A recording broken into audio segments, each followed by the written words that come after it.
get my words right. Okay, Ms. Lashlet, it is 3 p.m. Okay. Okay, so good afternoon. I call to order the Goochland County Board of Supervisors emergency meeting on Monday, March 23rd at 3 o'clock p.m. Pursuant to Virginia Code 15.2-1418, we hereby waive the requirements for 5 days' notice of this emergency meeting of the Goochland County Board of Supervisors in the Goochland County Administration Building, 1800 Sandy Hook Road, Goochland.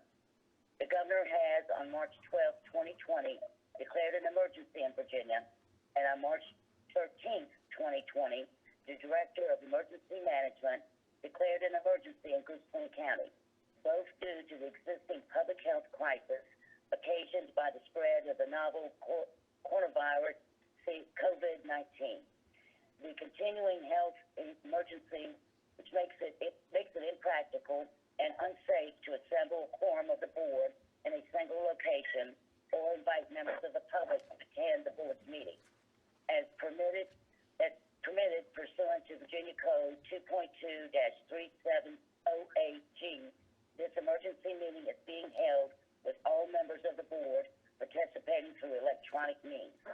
Public access is being made available through the live streaming of this meeting at http://9261/live/-stream.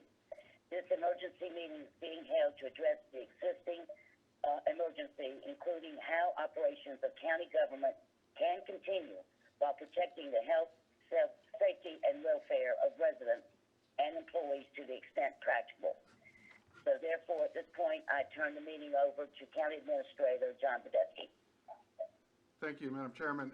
Just for the record, I'm confirming, if you'll just say aye, each of the member of the board is on for this call. Ms. Lashlet. Aye. Mr. Peterson. Yes. Mr. Spoonhour. Aye. Mr. Lumpkins. Aye. Mr. Sharp. Aye. Okay, thank you. In the room today, practicing our social distancing is myself, County Attorney Tara McGee, Ms. Muskiewicz. In the audience, we have Chief Ferguson and Derek Stamey, Deputy County Administrator for Operations. Also online is Ms. Joanne Hunter, our Community Development Director. Board, thank you for pulling together under very unusual circumstances and calling this emergency meeting.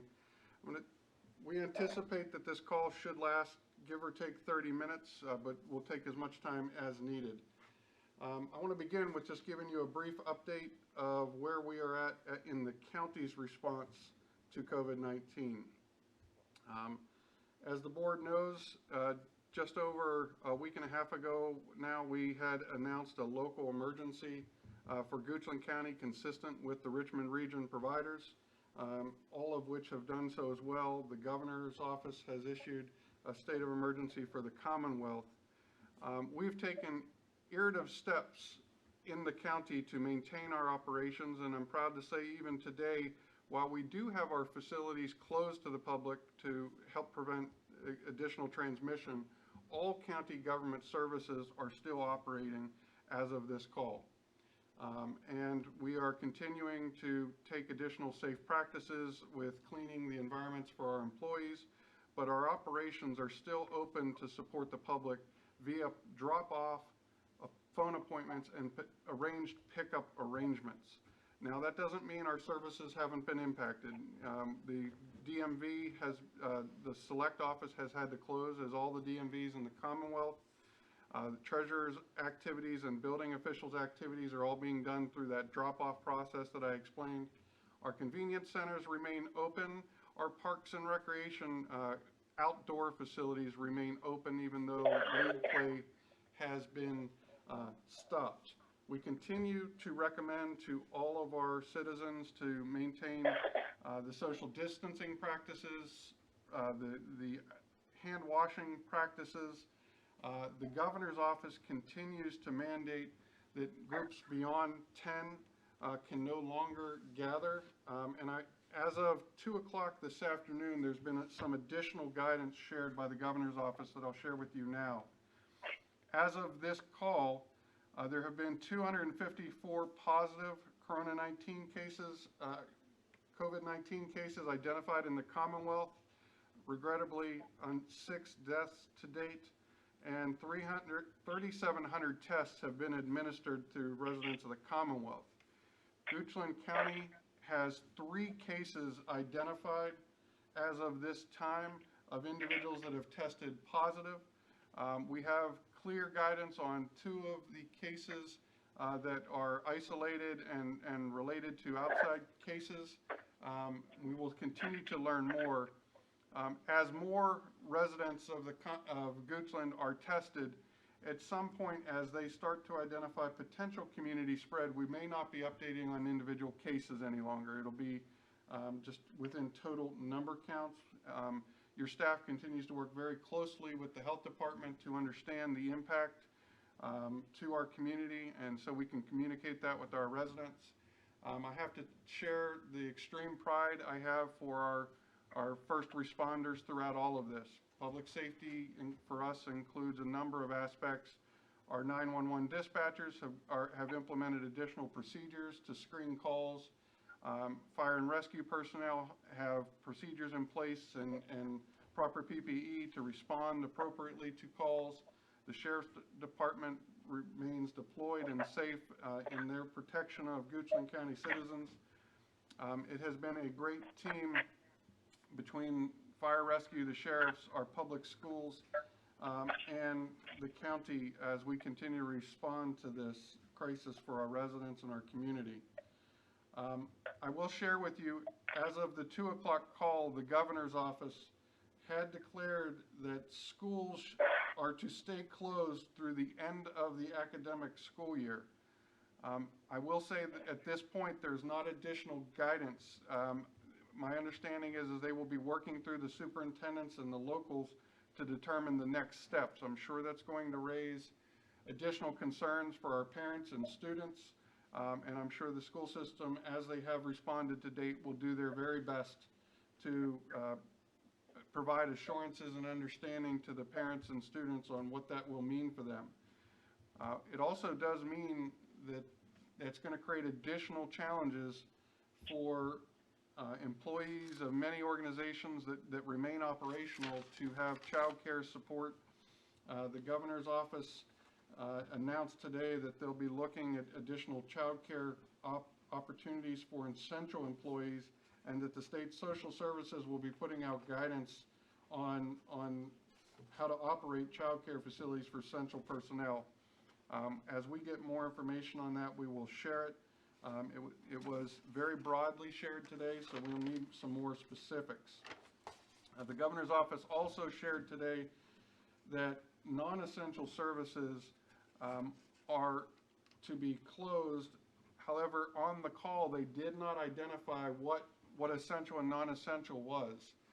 They did share that they would place on the Commonwealth's website, they did not give a time, but that they would be placing out definitions further of what are essential and non-essential.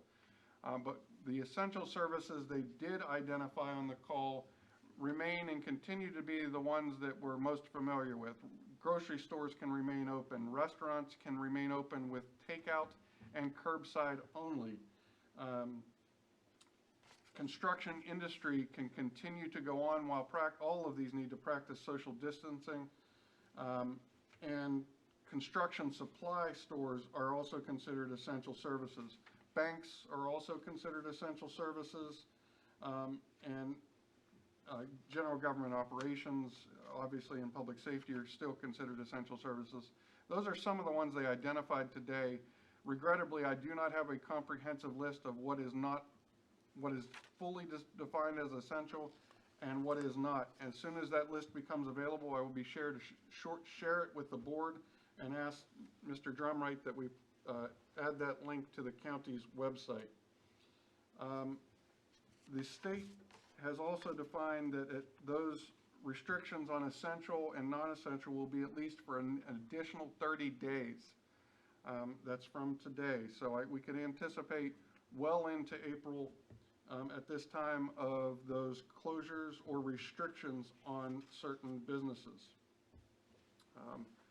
So that is generally the update that I have for you as it relates to Goochland County's actions and what we know of with the Commonwealth.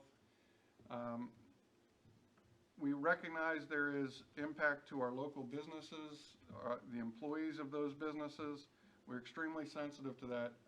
I have meetings set up this week with the appropriate entities, the commissioner, the treasurer, the assessor, finance, our county attorneys going to be fully engaged on these further discussions so we can understand what options we may have and how we can support these entities as we move forward. We're also monitoring the region and partners in all of those efforts and activities as well.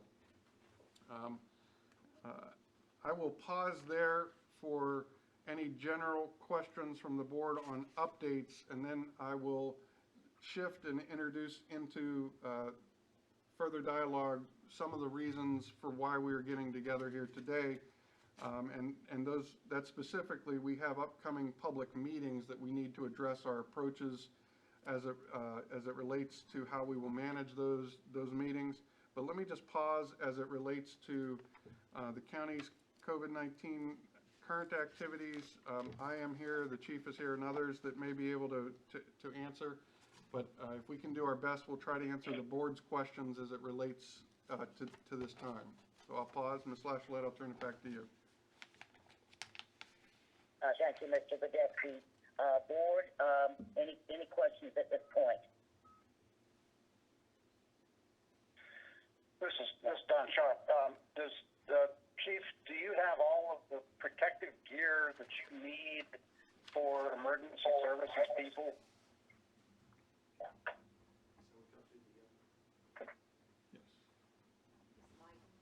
Hello? Mr. Sharp, he's coming to the podium now. Thank you. Question was, do you have the appropriate PPE and equipment your folks need for response? Thank you, Mr. Sharp, for the question. Goochland County Fire Rescue does have the appropriate PPE to protect their emergency first responders as well as the sheriff deputies. I've been working with Sheriff Stephen Creasy as well as Chief Watkins has as well, and we have been working to make sure that both fire rescue and the law enforcement as well as animal protection has the proper PPE to serve our residents.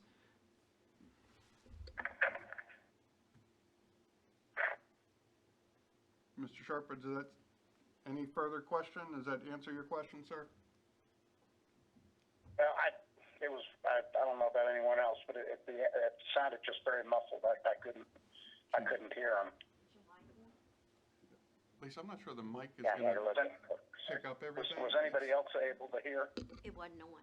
Not really. Not Okay. well. We're going to try it one more time, and thank you for your patience. We're working in new territory here. Chief, do you mind? Why don't you test that mic and see if they Yes, sir. Mr. Sharp, can you hear me better now? Testing 1, 2, 3. Chief? No. I'm going to slide back. Fine, but that mic doesn't seem like it's picking up. Chief, on that. Thank you, sir. Just come close to that. Okay. Mr. Sharp, thank you for your question. What I had said earlier was that Goochland County Fire Rescue does have adequate amounts of personal protective equipment, including N95, gloves and gowns, and surgical masks to protect our first responders. We've also been working closely with the Sheriff's Office and Animal Protection to make sure that all of their officers and deputies also have been fitted for N95s, and we can serve our community. Okay, great. And one more thing I will add is that we are in collaboration with the region, and we are looking at additional personal protective equipment for the weeks ahead as a region, and Goochland County is certainly part of that planning. Okay, good. Thank you, Chief. Excellent. Appreciate that. Thank you, sir. And any other questions from the board at this point? Madam Chair, Ken Peterson. I guess the questions at this point were supposed to pertain to the update. What frequency do you envision going forward in terms of these update conference calls or update sessions. Thank you, Mr. Peterson. I will share with you that we are anticipating at least one additional call of the board later this week in this same format to follow up on some of the topics that we will raise here today. Internally, we have ongoing calls arranged for your internal staff to do follow-up, as well as you may have seen the citizen briefings that we've been doing at least on a weekly basis. We may increase those updates. And as information changes, we're working best through our channels of public information through Mr. Drumwright's office to get that out. We are calling, we will coordinate emergency meetings as needed. Our topic today will also include discussion on how we will move forward in what fashions with our Planning Commission and the upcoming April 7th Board of Supervisors meeting. Okay, thanks, Jen. I didn't know if you were envisioning weekly calls like this or, what frequency going forward. Certainly willing to host them with the board if that's the board's preference. We plan to maintain the level of communication that we have, but if the board would prefer this arrangement as at least an update, we could accommodate. I will defer, Madam Chairman, if you want to discuss that amongst the board. If I may. Yes, Mr. Badesky, I'd be glad to do that. Ms. McGee also has something to add to that. If I may, Madam Chairman, we are entitled to have meetings pursuant to the state of emergency that deal only with the state of emergency. Those can continue by purely electronic means. So if the board is looking to have weekly or so updates related solely to the emergency, it can happen in the same way that today happened, with public access via streaming and all members of the board participating electronically, and no further action by the board would have to occur for those to continue to occur under state law. Okay, thank you, Ms. McGee, for the clarification. Okay, if there are no other questions, then let Mr. Badesky continue on. Thank you, Madam Chairman. Ms. McGee and I are probably going to tag team a couple of these items as we move forward. As the board knows, based on how the calendar fell, the Planning Commission actually has a scheduled meeting prior to the Board of Supervisors meeting in April. And we're sensitive to several items. One, we have closed on day-to-day business operations the building to the general public. It is just staff right now.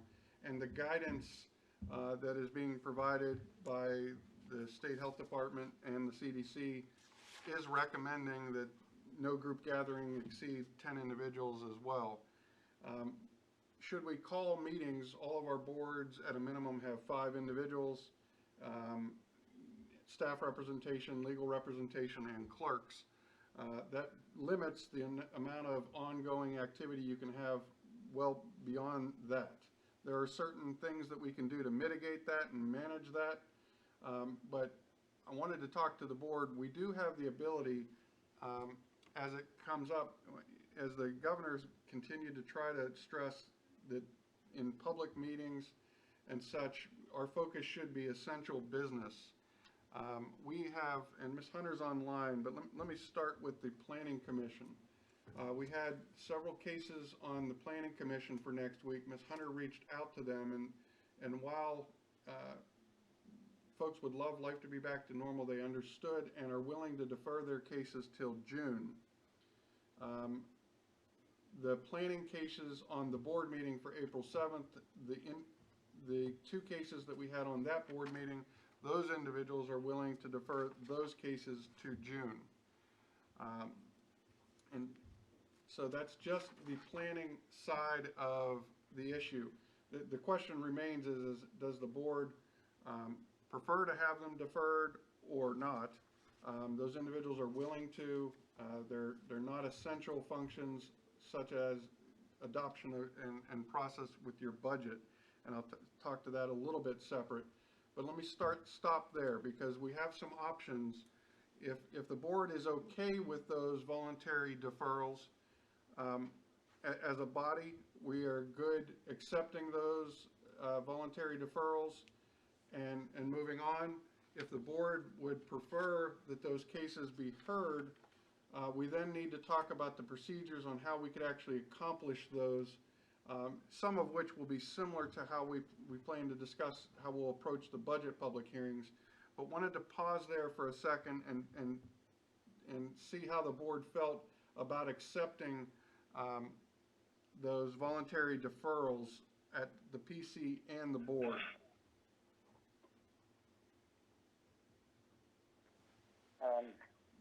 Is this something, Mr. Badesky, that we would need to vote on? No. No, Ms. McGee has said no, but I think we want to make sure from the staff side that we're following the will of the board and interest of the board as we proceed on follow-up of those cases. Ms. Lascalette, it is not our intention to have you take action today. It's our intention to get information from you so that at an emergency meeting later this week, you can actually adopt an ordinance that then does the types of things that you're interested in. So the board would act, but it's not our intention that you act today. We're seeking the guidance for how we can put things in an emergency ordinance later this week for you. Okay, that helps.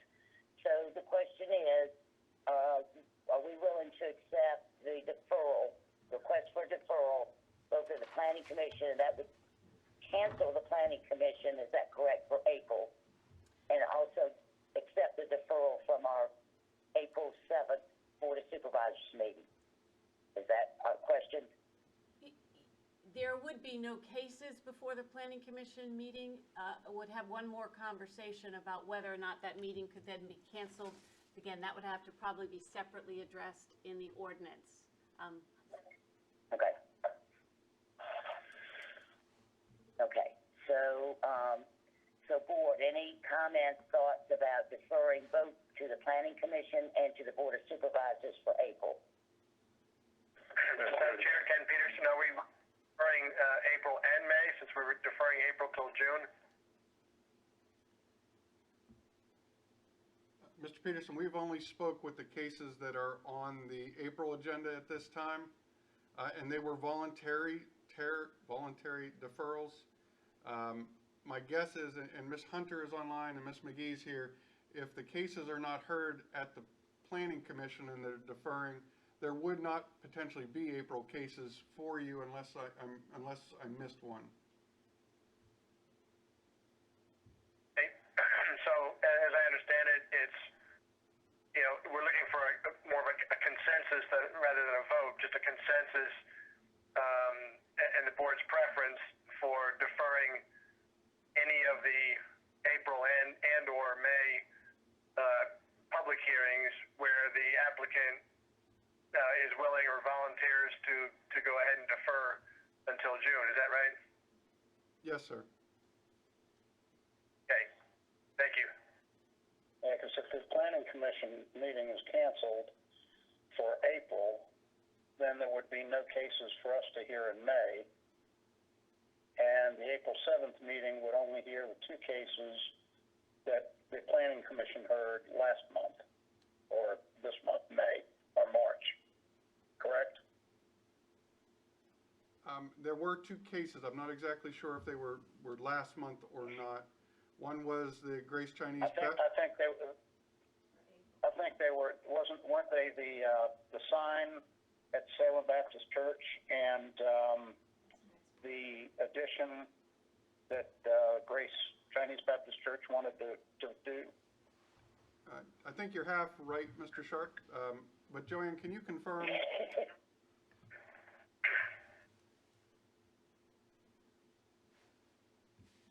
Ms. Hunter, can you confirm the cases that were going to be in front of the board and Planning Commission?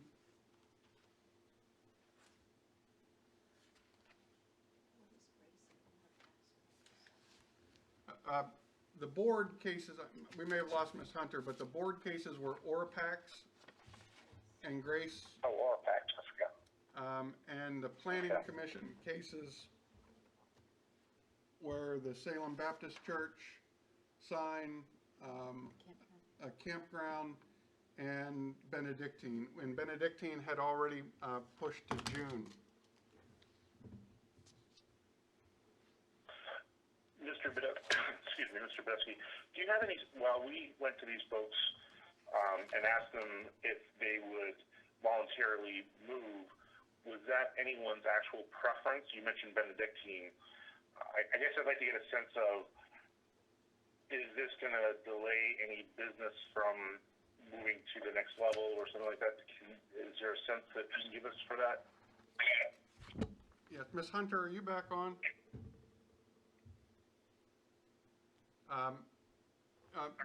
Mr. Spinner, just so you know, Benedictine had moved even prior to us reaching out, so they were going to slide back a month. Ms. Hunter, are you on?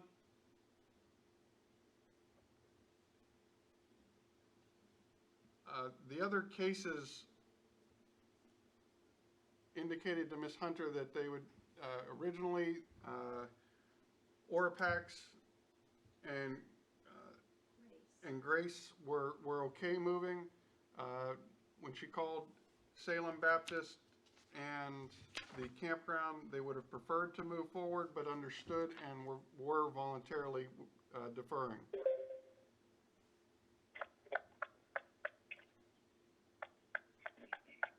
Somebody just joined. Ms. Hunter, are you back on? It's Joanne Hunter. Yeah, I'm sorry, I got bounced off of the phone, so I missed the last bit. Joanne, the question from Mr. Spoonhauer was, of the folks that were voluntarily willing to defer, was there a business impact to them that they had shared with you of concern?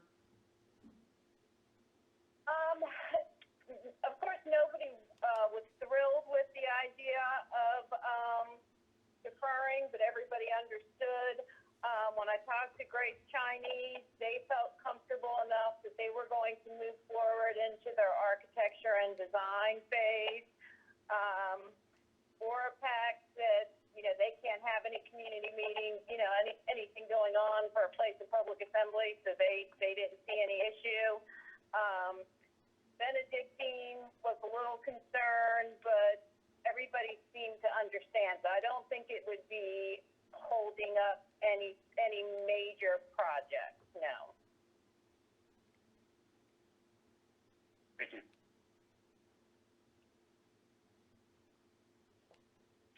Does the board have an opinion on deferring these cases?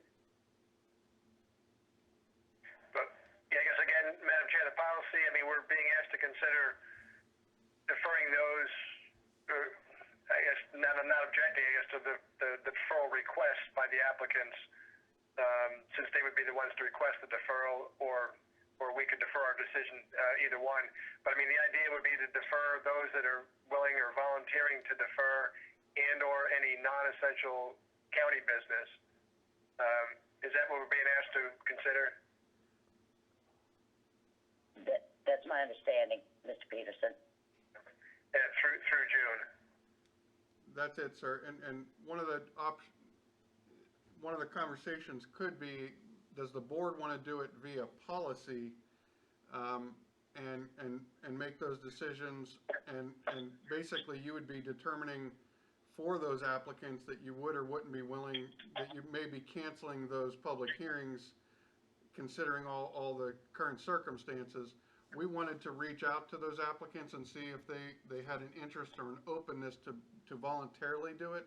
So we as a county may not have needed to take that more restrictive action.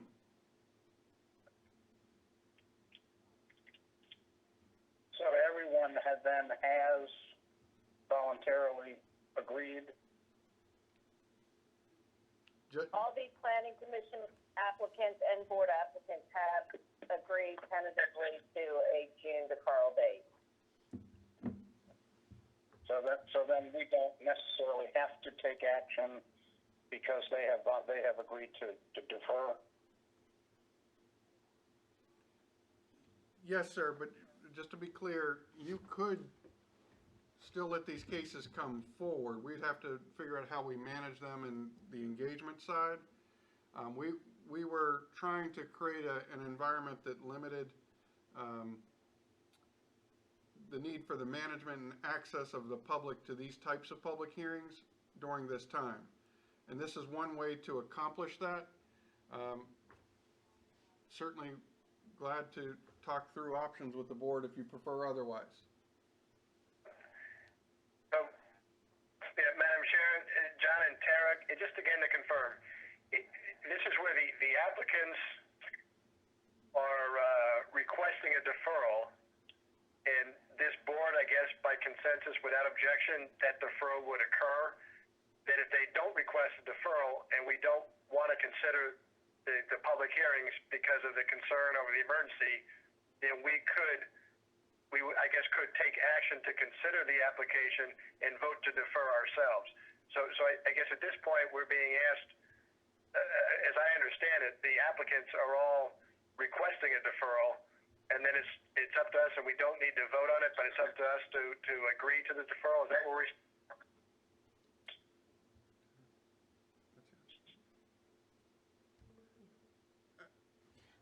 Mr. Peterson, let me just say this.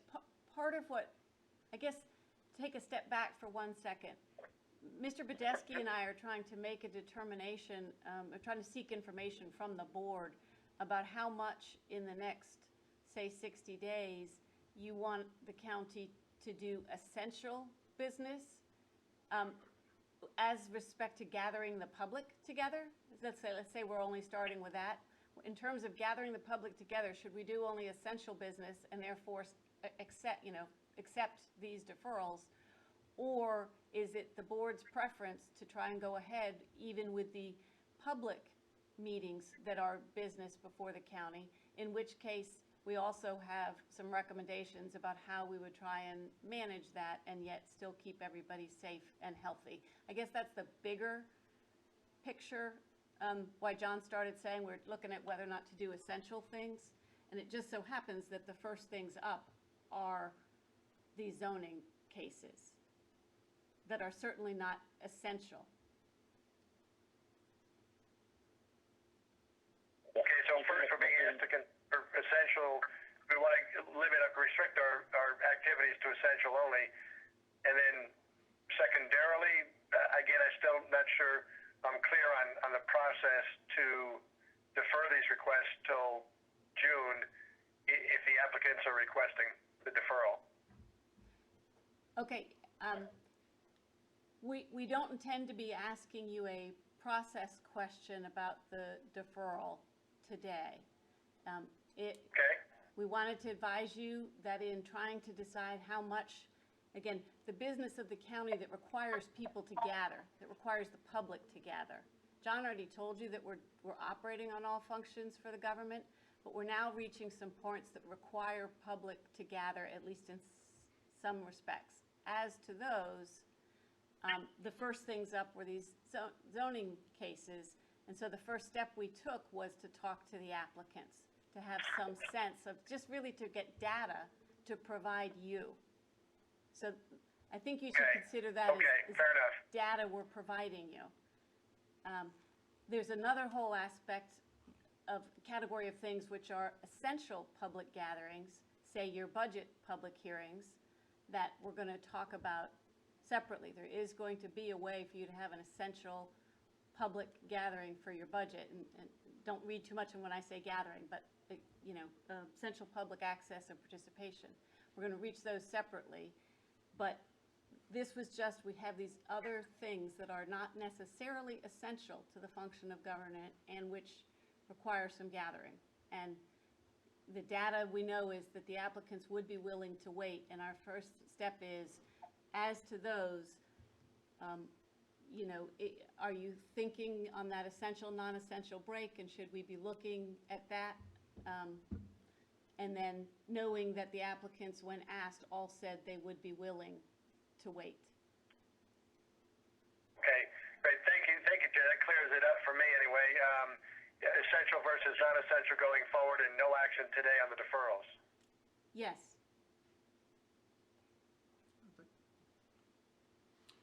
Right. And,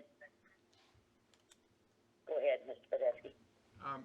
Maybe if I, don't want to confuse things anymore, but if I can pause the thought process on those planning cases, let me just tell you the process that we're talking through as it relates to essential cases, and that may help you appreciate the additional challenges we have with even the non-essential, because they would have to go through the same kinds of processes in order to conduct the business.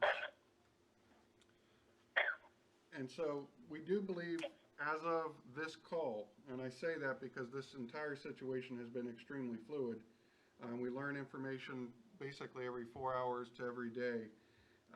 We would continue to suggest to the board that you have the budget public hearing on April 7th with a targeted April 21 adoption right now. Now, how would we do that when we just told you that we're trying to manage gatherings, and how do we gain public feedback in a process of that nature? And so we're going to, Ms. McGee, do you want to walk through the processes that we would have as it relates to how we would gain public feedback for the board so you could be informed by the time you would be asked to vote on April 21? Members of the board, today's meeting is pursuant to the state of emergency, and that state law allows this electronic meeting with all of you electronic and no quorum of the board present, and it allows this to occur without our doors being open to the public. We are providing public access through the live stream. That limited state law right now, though, is all of that can only be done about the emergency. So in the current state of the law, we cannot do any of that for our budget public hearings. However, under state law, you are allowed to adopt emergency ordinances that allow the continuation of governmental operation during times of an emergency or disaster. These are ordinances that last for 6 months or less, and under which you can, in essence, vary the terms of a state law or county ordinance, so long as you don't do anything unconstitutional. Through what we would then bring before you for in another emergency meeting later this week is that four public meetings that are going to occur in the next 6 months or less, that all members be allowed to participate electronically. All members mean board members, planning commission members, school board members, that public access be allowed. And by access, I mean watching, okay? That public access be allowed through live stream or telephone call-in. The telephone call-in program we have allows people to call and just listen, not necessarily speak. We would also allow then how do we allow public comment or public participation? The ordinance would provide, again, that telephone call-in, and that the system we have would allow us to unmute a particular caller and allow them to make a public comment in a public hearing or public comment time. We also are entitled to accept emails that will then be made a part of the record of the public meeting, either by being summarized in the public meeting, by being attached to the minutes. The schools, for instance, would like to use Facebook Live to conduct a public meeting. Their next meeting is on April 14th. So we're talking about having you adopt an ordinance about public meetings that allows all members to participate electronically, that has ability for public access that does not include people in the room, but live stream and telephone calls, and that will allow public comment where that's appropriate for any public hearing through telephone calls, email, or, as I said, social media platform, if that were selected. This ordinance would apply to not only yourselves, but all subordinate boards. The school board does not have the authority to change its meetings in this way, but I do believe that you have the authority to allow this ordinance to apply to the school board, the EDA, and other boards and committees of the county. I also would recommend that you allow the cancellation of regular scheduled meetings if, in essence, there is no public business that remains to be done. And by that I mean, for instance, if all the planning commission cases are being deferred, I would recommend that the ordinance allow that meeting be canceled rather than have to pull the planning commissioners together on a phone call to accept the deferrals of those applicants. I am working on that ordinance now. It's called the Continuity of Government Ordinance. There are other pieces that can occur within it, but we're focusing for right now on how we might alter public meetings and public participation in meetings, and asking your thoughts on that to put into an ordinance for your adoption later this week.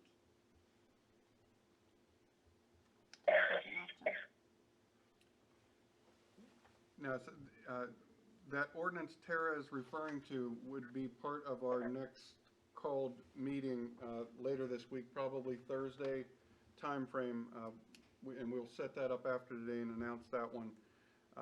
But we'd also be working on that document between now and then and being able to share for review and feedback for hopeful adoption on Thursday. But as it relates to those meetings, specifically the essential business of the budget and those kinds of things, we would be managing ways for people to call in. We would manage ways that people could submit their information, submit their concerns to us just as if they were coming to a public hearing, and they would be made part of the public record.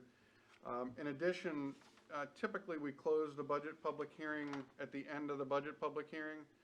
We may suggest that window stays open a little longer to receive comments a little longer than we normally would, since we're going to have non-traditional means of collecting them due to this. And so and that's the essential business. So we believe that we have a process that we can move forward with the essential business. In order to expand that to the planning venues and issues, we thought there should be a differentiator in there of the essential and non-essential.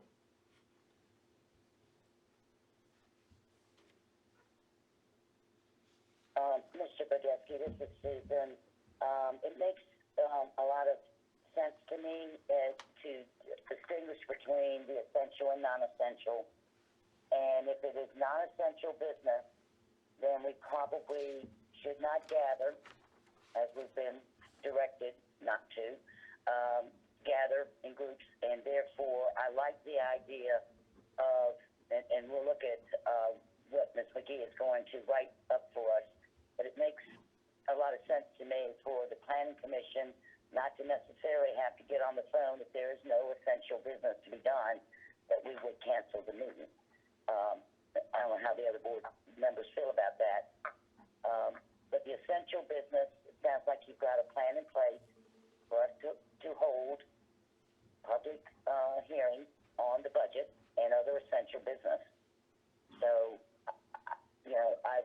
obviously we'd like to see, what the ordinance is that Ms. McGee is writing, and we will vote on that probably later in the week.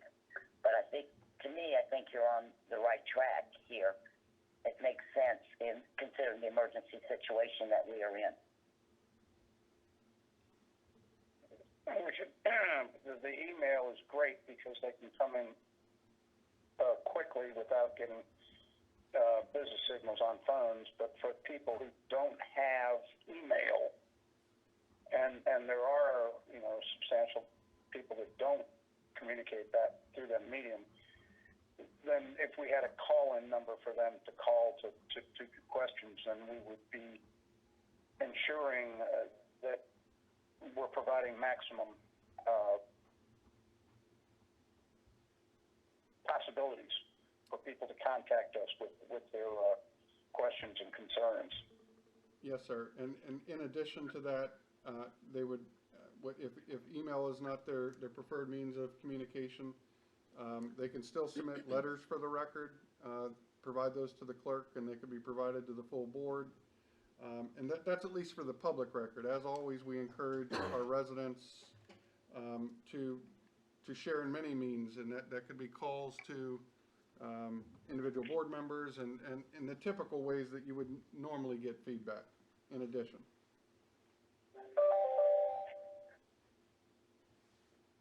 Right. Okay, that's good. Is there I'm curious, this is Neil, is there a comment line that has ever been utilized by the county? And if so, can you publicize like when we do our notices, can we add that comment line? And again, I understand what Mr. Sharp is saying because I've been forwarding some of the YouTube videos, and the really only feedback I've got is that people can't watch them because they don't have broadband, so please transcribe them. So I do echo Mr. Sharp's concerns, because I am hearing them from constituents as well. Mr. Spinauer, yes, we do, and we can increase that promotion of that as we advertise ways for people to communicate with us in these processes. So we can absolutely increase that. Excellent, thank you.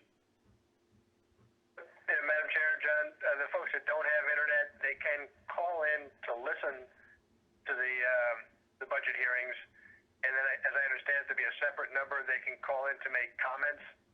So they'll have an ability to call in and listen, and then also be able to call in and make comments. Mr. Peterson, that's a great question. The way I understand it, and Lisa will set me straight if I'm wrong, everyone who calls in that just wants to listen to the meeting, and remember, it will also be streamed for those who want to watch that have that capacity, but if they don't and or just want to call in and listen in, they'll be able to call in and listen. We will actually have, the way the line will be set up is there will be a queue of callers that have called into that number. When we actually get to the public hearing parts of the evening, and this is why we were trying to limit just to the essential versus all cases, the way the process works is we will pause at some point, and Lisa will go number by number through that queue and see if anyone would like to make a comment for the public hearing that's in that queue. And then you can unmute just that number? Yes, sir. Okay. Okay, well, it's nice to know that there's that in addition for folks that don't have internet. Right. Okay. That should hit everybody. It should. So providing multiple ways for people to participate, I think is important, and it sounds like you've thought about multiple ways for people to participate, so I appreciate that. So you're thinking of, we're talking about, you mentioned the school board is looking at FaceTiming that so that we would do this, we would do it in the same fashion then. Mr. Sharp, to be clear, no. We would still utilize the systems that we have, that we typically stream. We have not tested the Facebook Live in its capacities for a public hearing kind of format.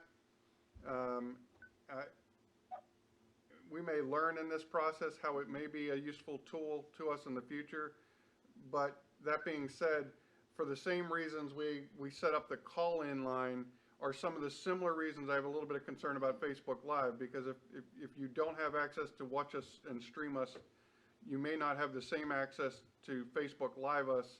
Yes, some people will do that on their phone, but not everybody.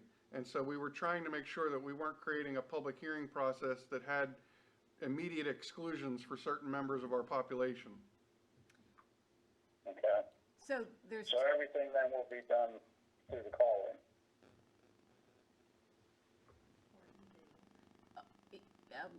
or the email that we'll receive before the meeting. Right. The dedicated call-in. I mentioned the Facebook Live because schools is dependent upon the board's ordinance for its ability to change its meetings. So I would include in the ordinance that a social media platform could be used for public participation because the schools would like to use that. But it is not county government's intent to use that because of the limited broadband accessibility of some of our residents. Right. Mr. Sharp, and I don't want to underestimate that as a tool that can be a resource for us. In fact, Dr. Rayleigh and I are talking about having sort of a Facebook Live budget town hall, if you will, since we had to cancel a couple of years. But it's a tool that could provide some additional value to share information for certain levels of engagement. But when we're talking specifically about the public hearing, public process, we didn't believe that would meet that full demand. Okay.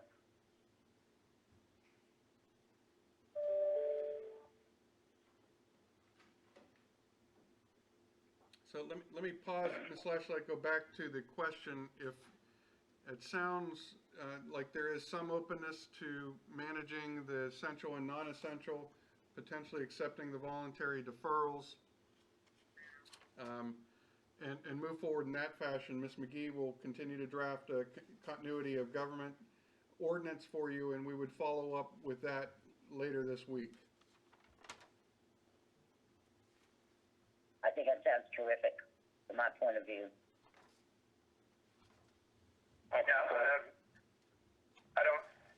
In this environment with the governor's directives, I just don't see how we can gather the public together. So it's got to be electronic, and it sounds like you've thought about a lot of the different angles on this. Exactly. Good. So I'd say you continue on with the plan that you have laid out to us. Okay, we will follow up this meeting with a set follow-up meeting. Ms. McGee will be drafting that. I'll do the review from the admin side, but we'll get something to you here in the next few days to be considered. Probably a Thursday meeting, and we'll solidify that after this call. Members of the board, if I may, there is one other aspect of the continuity of government that may make some sense to do, and that is to generally adopt an allowance of an ordinance that says something along the lines of, we're doing our best to keep operating, to do all the work before us in a timely manner, but should we reach a deadline or something, that we have the ability to go past it in order to, you know, if we're not capable of getting the work done in time. It's a little bit general, but you think of things like FOIA with 5 business days. You know that your staff would most definitely continue to try and meet that deadline, but should the health situation change in the next 2 weeks, you know, and all of a sudden there's not staff to do certain work, it would make some sense to go ahead and have something adopted in this initial ordinance that allows, that acknowledges we may not be able to meet every deadline, even though we're working to do that. Tara, this is Ken. Is that permitted under the, because that's a state law, we're permitted to modify that under the Emergency Act? We are.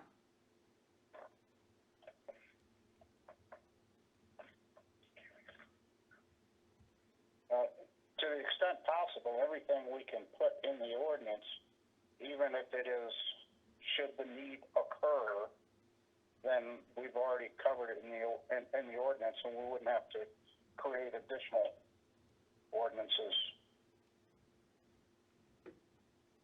Does that make sense? Yes, there, again, Makes sense to me. So kind of do the kitchen sink, and then we'll just pull out what we need as we go along. we may not have enough information by Thursday to have some very detailed pieces, like whether or not the tax deadline is going to change for citizens to pay, and whether or not interest and penalties get waived, and some more specific things. Those can come later. But to the extent I have general authority, without having the specifics, I would include it. And I'd just let you know that I'd be drafting it and getting it to you in time for some comment. I will put in more than you might need so that it's all in front of you to exclude anything you want, as opposed to try and write something new in. I just wanted to make you aware that it would go beyond just the public meetings, for a few other things for your consideration.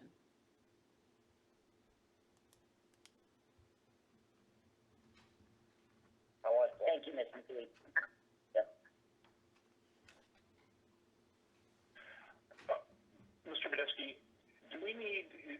possibility to increase our, I know we do a great job of posting on Facebook, but I don't see that we do any paid advertising. We only have like 1,100 people that actually follow our page, but with very limited budget, you can reach a lot more people within Goochland.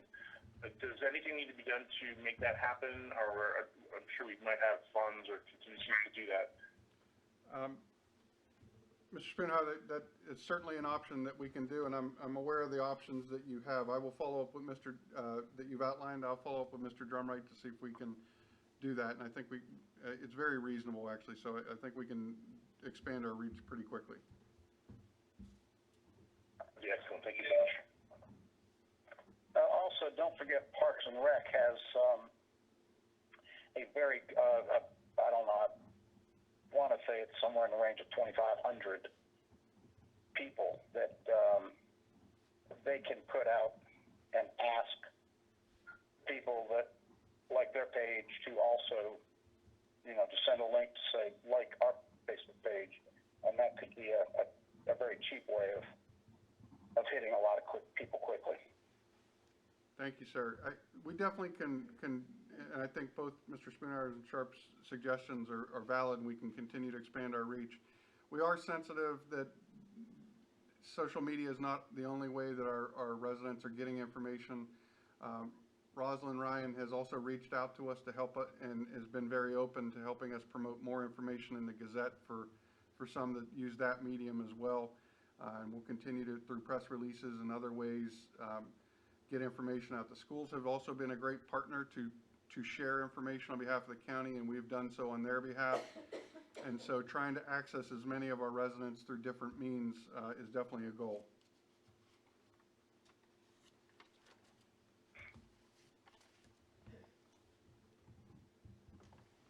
Board, any other comments on that? Okay. All right, Mr. Podesky, did we give you what you needed on this? Madam Chairman, that's exactly the direction we needed for today. Both Tara and I greatly appreciate the board's understanding and support through this. We're able to be as effective as we possibly can be on behalf of our residents, and the board has taken great leadership throughout this crisis so far. Very proud of the efforts of the board, and we'll continue to work hard on your behalf for our residents.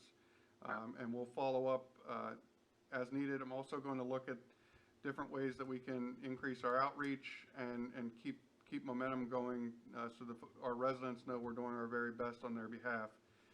As our residents' mobility decreases, I think that we're going to find that maybe the needs of our resident base will change over the next few weeks or months.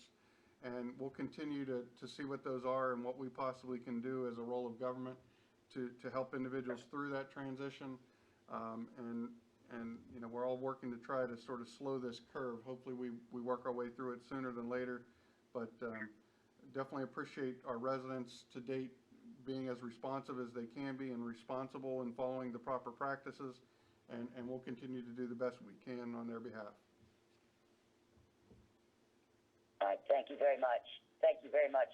Everyone is working on behalf of the really appreciate it in this trying time. Is there any other comments at this point from the board? Madam Chair, it's Ken. Since we have the group online, Mr. Podesky, did you want to check availability on Thursday? It sounds like Thursday would be another get-together. I don't know if you had a time in mind, but do you want to check availability while we're on? Yes, sir. Good question.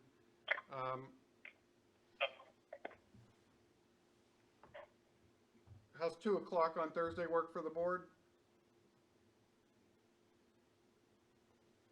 Okay with me? Yep, good. Okay, sounds like it works well for everybody. Thank you, Mr. Peterson, for raising that right now, and we'll just lock it in. 2 o'clock on Thursday, we'll shoot for follow-up. Okay, that sounds great.